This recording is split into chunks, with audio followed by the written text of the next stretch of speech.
Ensino com RPG permeia a vida de mestres experientes, dinossauros do RPG. Aqui conosco, gostaria de chamar a Bruna Cavalini, o Thiago Escobar e o Thiago Rosa para estar aqui com a gente. Por favor, uma salva de palmas.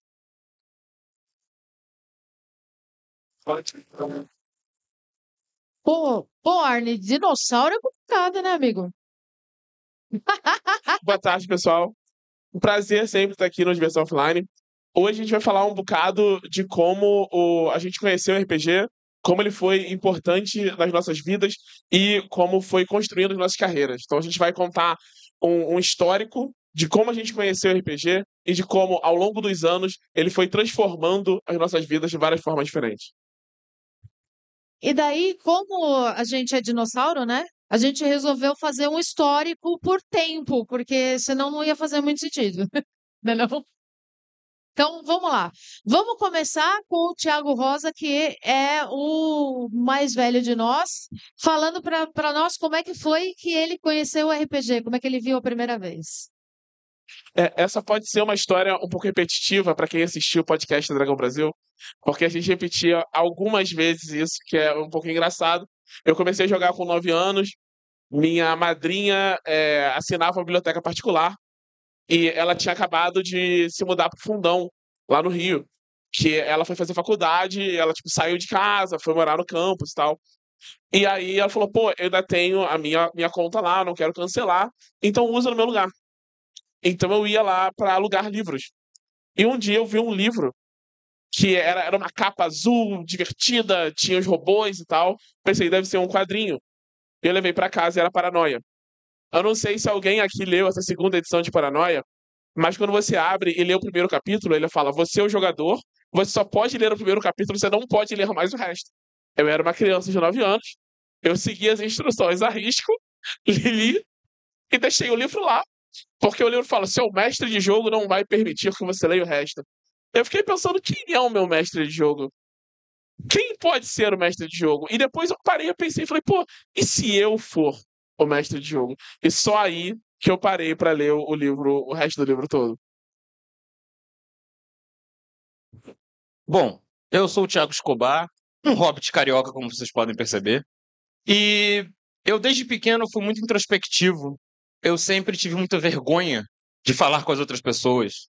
E quando eu tinha 12 anos de idade, e a gente estava naquele furor de Cavaleiros do Zodíaco, né? O irmão mais velho de um amigo meu de escola, ele era narrador de AD&D. E aí ele queria fazer com que os amigos de escola do irmão dele jogassem RPG com eles. Então ele adaptou Cavaleiros do Zodíaco para AD&D, que é uma adaptação que definiu a minha vida como RPGista. Porque quem aqui me conhece sabe que eu narro principalmente mesas de RPG de anime. O livro foi o livro do jogador do AD&D, a Xerox da Xerox, obviamente. E eu acho que eu não preciso explicar que jogo é esse, né? Né? Elfa? Tá, ao contrário do Escobar que não gostava de falar com pessoas, eu adorava falar com pessoas, só que elas não gostavam de falar comigo. Né? Eu tinha 14 anos, foi lá em 1900 e esquece isso porque eu sou uma menina, a gente não diz idade. Mentira, eu sou elfa, eu tenho 5.000 anos. Eu fui participar de uma feira do livro na escola. E aí, no meio dessa feira do livro, um dos caras que fazia bullying comigo, coisa muito louca, o cara fez bullying comigo a vida inteira, me mostrou um livro que era o Mares de Sangue, que é um daqueles livrinhos-jogo, sabe? Eu era aficionada por ler livros. A moça da biblioteca me conhecia pelo nome. E aí eu olhei para aquilo e falei, como assim eu posso ser a personagem do jogo? Aí fui na feira do livro e comprei um. Comprei um igual ao dele, só que não. Porque esse que vocês estão vendo aqui, que é o saqueador de charadas, era um dos primeiros que a gente tinha que mestrar. Assim fica mais fácil? Tá? Desculpa. Eu tô dando microfonia. Se vocês quiserem, a gente discute ressonância depois. Tem física aqui. Então, aí olhei para aquele livro e falei: peraí, isso aqui não é um livro-jogo, mas é um livro-jogo, mas não é um livro-jogo. Vou ter que virar mestre. E danou-se. Lembra que as pessoas não gostavam de falar comigo? Eu obriguei as pessoas a jogarem comigo. Aí as pessoas passaram a me amar mais ainda, né? Mas vamos um pouquinho mais pra frente, porque senão a gente não termina de falar aqui, né? Vamos de novo voltar pro Rosa, porque ele vai falar pra gente o que que ele fez quando ganhou um pouquinho mais de experiência. A gente ainda era noob, vai. A gente estava no comecinho, mas um pouquinho mais. Então, nessa época, eu comecei a pegar outros jogos, né? Além do Paranoia na biblioteca particular. Aí eu joguei Shadowrun, joguei GURPS, joguei Vampiro, joguei AD&D. E aí aconteceu o lançamento do 3DT. E aí começamos um caso de amor que permanece até hoje. E eu comecei a produzir material de 3DT para jogar com os meus amigos, fazer as adaptações e tal. E eu fiz, com 14 anos, eu fiz uma adaptação de Dragon Ball Z na época. Né? Era uma época tão difícil que a gente não conseguia escrever Shala Red Shala. Ninguém sabia como escrever isso. A gente escrevia de qualquer jeito. Eu lembro que eu escrevia com SH e 2 L's, porque eu pensava, nossa, parece uma palavra mais importante, sabe? E aí eu fiz isso, coloquei na internet.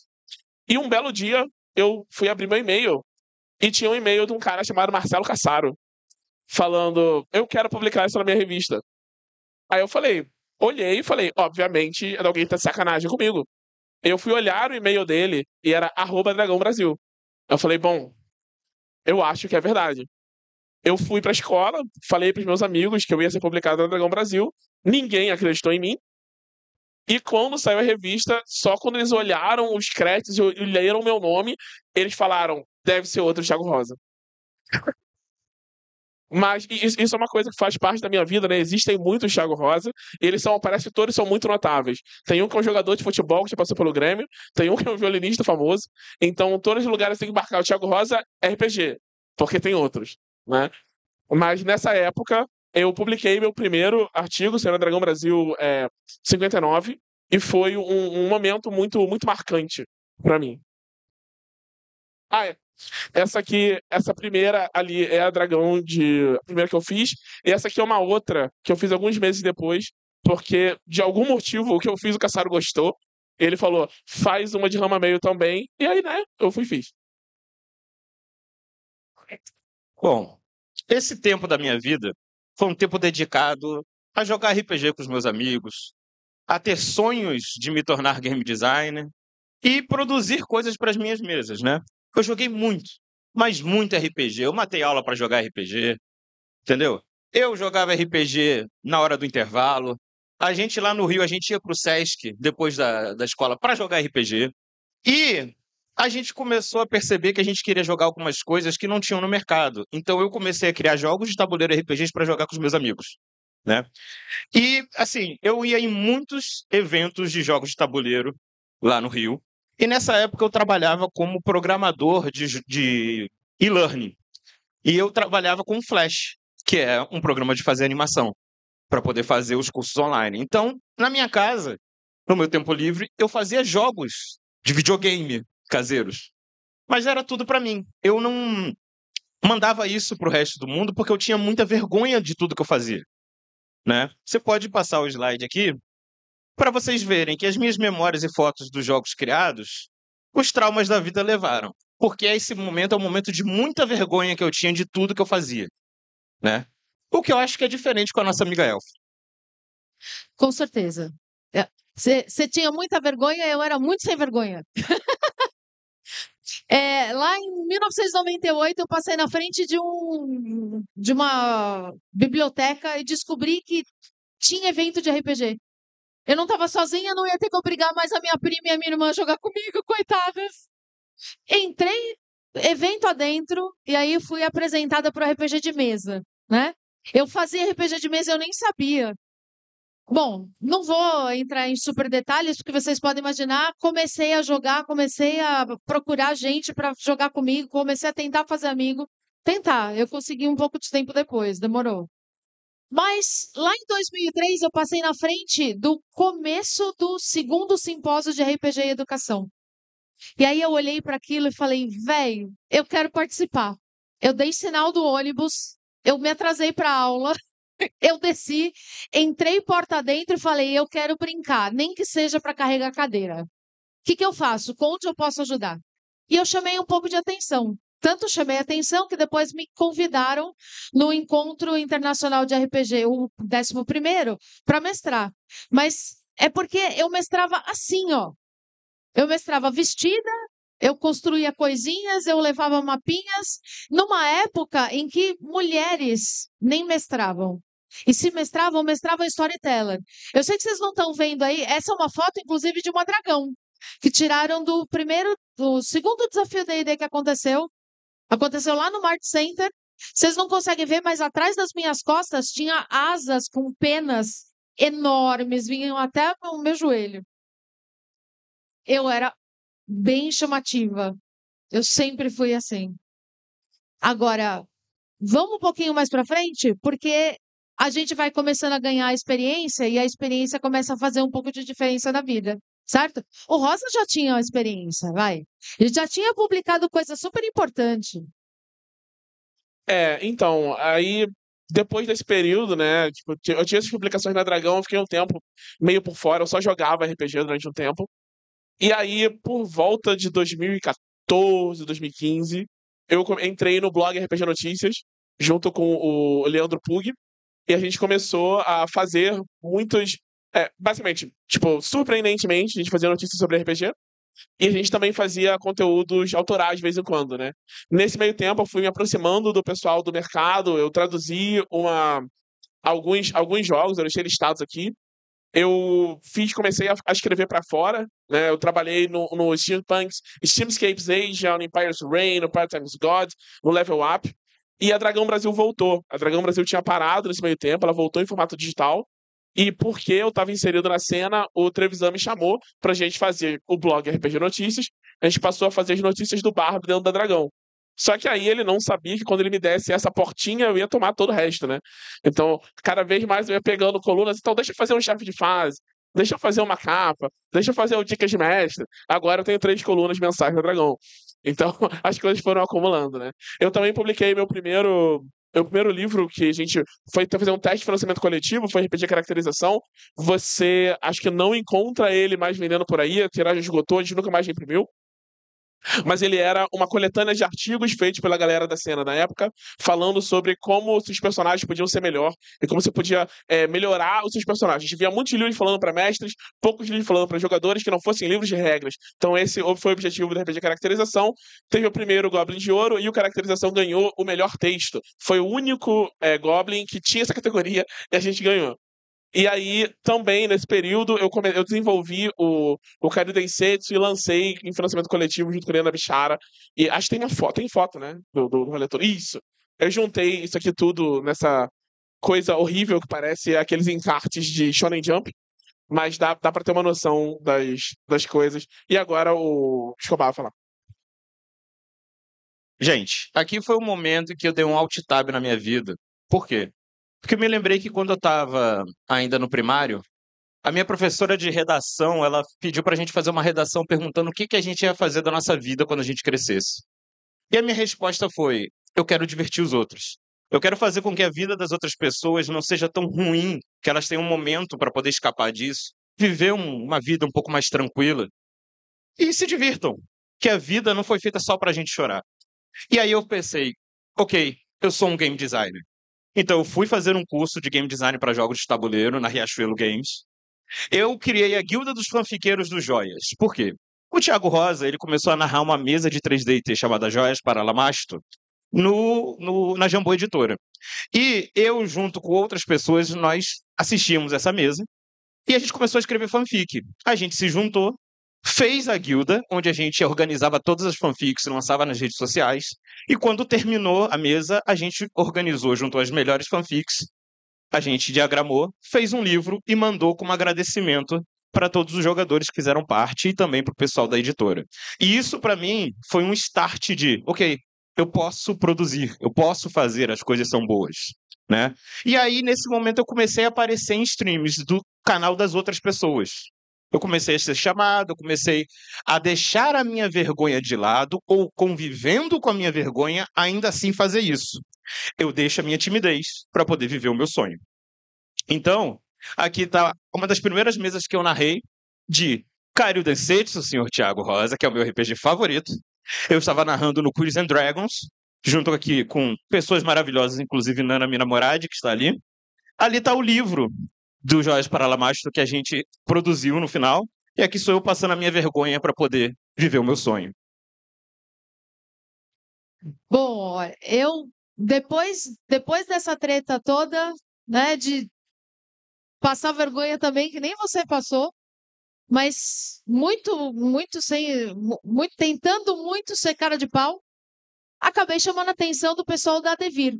E eu não sei se vocês que estão vendo um monte de rostos um pouco mais velhos, assim, um pouco mais maduros que nem o meu. Nessa época em que a gente começou a jogar RPG, trabalhar para a Devir era um sonho, né? Então, de repente, eu entrei para o sonho. Eu chamei a atenção da galera da Devir, chamei a atenção da galera da Ludus Culturales, que era uma associação uma educacional, né? Era uma ONG educacional associada à Devir, e comecei a fazer eventos em Sesc, CELS, eventos diversos. Aí entrei para um grupo chamado de RPG Arautos, que trabalhava com a RPGA. A RPGA era uma organização para promover o RPG de D&D no mundo inteiro. A gente tinha até carteirinha. Era super chique de carregar, parecia cartão de crédito, mas não valia nada. Por que eu citei o RPG Arautos? Porque essa foto que vocês estão vendo aí foi um evento que a gente fez com a galera da RPG Arautos. Nós estamos de uniforme. Essa pessoa que está abraçada comigo é minha esposa hoje. E sim, eu propus. Eu fiz o primeiro desafio D&D. A gente fez um desafio D&D 4 anos depois. Eu roubei o microfone. Fui lá na frente, tinha aquele mundaréu de gente escutando e o pessoal achando que eu ia lá para explicar a regra. Ajoelhei lá na frente, levantei o anel e foi só choro. Pedi para 3 pessoas gravarem, todo mundo ficou super nervoso, ninguém conseguiu gravar, eu não tenho nenhum registro de nada disso. Acontece, né? Mas falando em viver sonho, né? Meu próximo sonho era eu queria me tornar professora. Hoje eu sou professora, hoje eu vivo meu sonho todos os dias, porque eu entrei para o IFESP. Eu sou professora do Instituto Federal de São Paulo. E aí, dentro do Instituto Federal de São Paulo, que eu entrei em 2014, eu comecei a trabalhar com iniciação científica e extensão, onde eu faço orientações. Aqui, nessa época, eu fazia uma coisinha ou outra, tinha assim um aluno, um interessado, um outro que se interessava por 2 semanas, aí eu falava, você vai ter que trabalhar. Aí eles iam embora, né? Acontece. Mas peraí, que esse sonho vai crescer. Como é que a gente está hoje? Olha lá, hoje nós estamos caçando dragões. Hoje nós encontramos as respostas. Olha lá, para vocês. Rosa, como é que você caça dragão hoje, velho? Então, hoje em dia eu trabalho na Jambô Editora, né? Eu sou editor de aquisição na Jambô. Também sou redator. Então, eu escrevo na Dragão Brasil, eu escrevo na revista Tormenta 20. E agora o RPG é meu trabalho em tempo integral, né? Então, antes eu tinha que dividir o meu tempo entre uma coisa e outra. Eu fiquei um tempão como sendo coordenador pedagógico durante a pandemia, em 2 escolas, ao mesmo tempo tentava escrever. Era um negócio muito puxado. E hoje em dia eu sei que, tipo, se eu quisesse, eu poderia bater o meu ponto e parar de trabalhar. Não paro. Mas se eu quisesse, poderia. Essas aqui são todas as coisas que eu fiz nesse meio tempo. Na real, não são todas as coisas que eu fiz no meio tempo. Acho que eu consegui encaixar no slide. A Jambô publica muita coisa, a gente participa de muitas coisas. Então tem as streams, eu não consegui botar os romances. Eu tentei, achei que dava pra colocar aqui no cantinho, mas ficou muito feio. Então, assim, acho que não ficou muito bonito de qualquer jeito, né? De novo, tem a cara de encarte de Shonen Jump. Mas essas aqui são algumas das coisas que eu fiz. E muitas delas você ainda encontra no stand da Jambô. Então dei uma passada lá depois. Escobar. Bom, eu fiz, nessa época, a melhor coisa que você pode fazer para transformar o seu sonho em realidade. Se juntar com outras pessoas que têm o mesmo sonho. Junto com meus amigos, a gente criou o Falha Final, que é um podcast de Tormenta 20, que ainda hoje é lançado, temos mais de 150 episódios. Fizemos um canal de stream, onde nós narrávamos, nós trazíamos pessoas criadoras de RPG nacionais para poder apoiar, né, a produção nacional, fazer propaganda. Nós criamos um programa de entrevista chamado Falha que eu te escuto, em que nós entrevistávamos game designers, editores, revisores, todo mundo da área, para poder trazer essa visibilidade. E, principalmente, quando foi lançado o 3DT Victory, quando estava na parte beta, o Falha Final foi o primeiro canal de stream a mostrar como estava o jogo. Eu fui o primeiro narrador de 3DT. Além disso, me juntei com outros 2 amigos meus e criamos a Naya Jogos.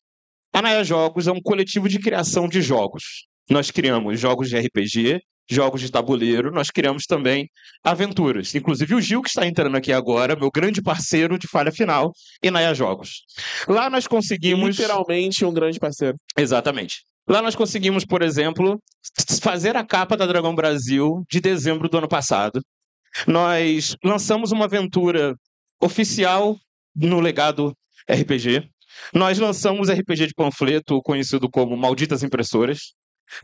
Nós tivemos um protótipo do jogo de tabuleiro que participou aqui do Diversão Offline e nós vencemos um concurso de melhor RPG lá no Rio de Janeiro, com o Espíritos Livres, que logo logo vamos lançar.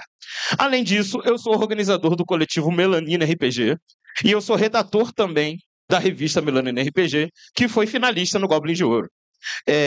Hoje eu trabalho também como programador, então eu lancei o site da Ginga Editora e o da Copycat Games. E fora isso, eu trabalho como narrador comissionado. Eu hoje trabalho de 4, 5 frentes diferentes, todas ligadas com RPG. E eu sou muito feliz por isso, e isso é só o começo. Véi, você ganha dinheiro pra narrar RPG? Sim. Eu ganho dinheiro para narrar RPG, para escrever RPG, para escrever revista de RPG. É isso. E escuta, quando você dá TPK, você tem que devolver o dinheiro? É por isso que eu não dou TPK. Então aqui é só um exemplo, né? Que nós temos o nosso podcast, o Falha Final, que vocês encontram em qualquer agregador de conteúdo de podcast. Aqui, uma mesa de The King of Mortal Streets, que foi o maior sucesso do nosso canal, obviamente. Carildo Insetos, né, senhor Thiago? A gente tem aqui a mesa de 3DT, do playtest do 3DT que a gente narrou. Temos o nosso site da Naya Jogos, que vocês podem acompanhar, nayajogos.it.io. Tá cheio de aventura, cheio de adaptação e RPG de panfletos gratuitos lá. A capa da Dragão Brasil que nós lançamos em dezembro, logo nós ganhamos aquele Goblin de Ouro também. A capa da revista Melanina Zine, em que nós escrevemos Eu Sou o Redator das Aventuras. O prêmio Olha Eu Aqui, que nós ganhamos com o RPG Espíritos Livres. O nome da aventura que foi lançada no Legado RPG. E os sites que eu fiz com a minha equipe da Dados e Algoritmos, que é outra empresa que eu tenho, que é a Capidexia e da Ginga Editora. E agora com você, Elfa. Agora eu vou fechar. Olha lá. Mas Não, nossa, desculpa, eu te esqueci de agradecer. avisar só o seguinte. Isso tudo aqui só foi possível porque eu deixei a vergonha e a síndrome de impostor de lado. Eu trabalhei duro. Eu tive amigos que me impulsionaram. A comunidade é quem dá força pra gente. Vocês não estão sozinhos nos seus sonhos. É isso aí. Tá. Por favor, por favor. É isso aí.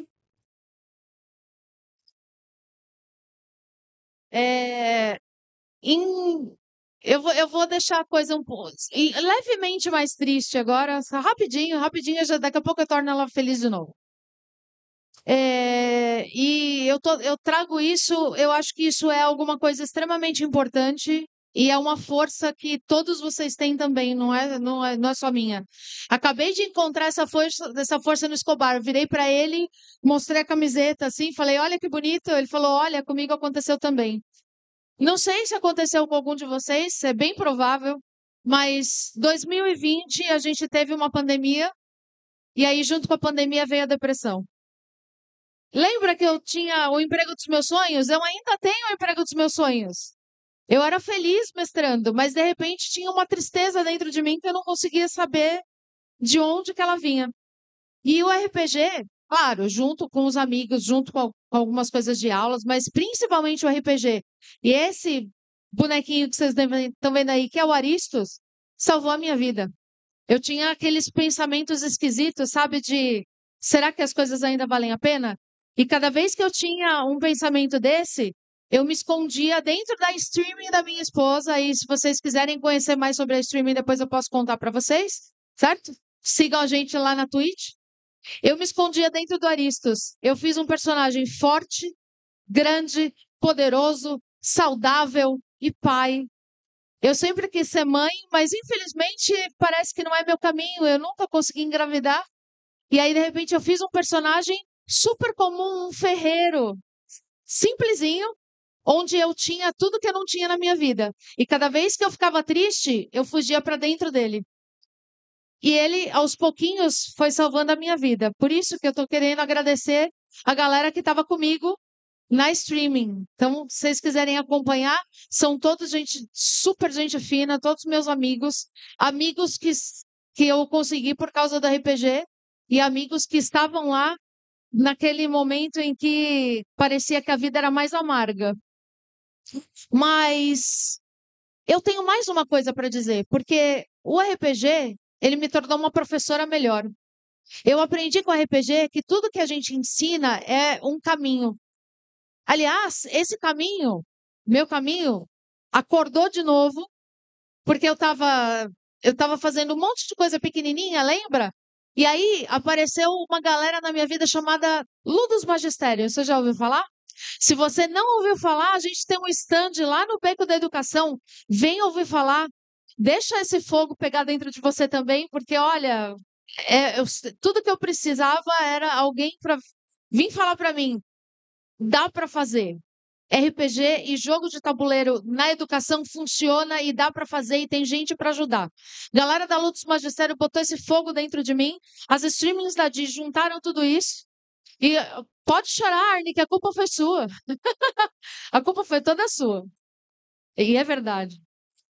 E aí, por causa disso, ó, eu levei 4 anos até encontrar um casalzinho.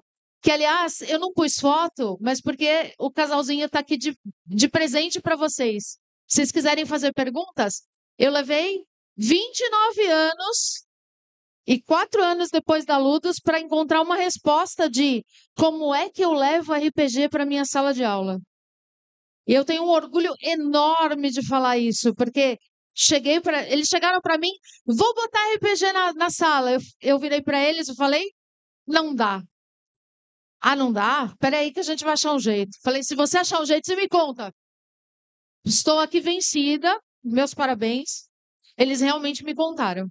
E aí a gente vai fazer, junto com, dentro de uma disciplina de extensão que eu ministro no IFESP, nós estamos criando um evento chamado O Calor da Razão, num molde de simulação da ONU. Se você não conhece o molde de simulação da ONU, ele é genial.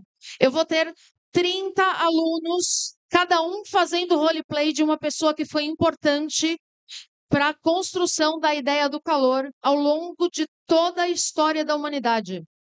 Culpados disso são os dois ali, ó. São a Melissa e o Gilmar. Depois, vem perguntar, porque a gente vai botar isso para funcionar lá em agosto. E eu tenho certeza que vai funcionar muito bem. Bom, depois de contar tudo isso para vocês, a gente vai agradecer, mas e você com isso?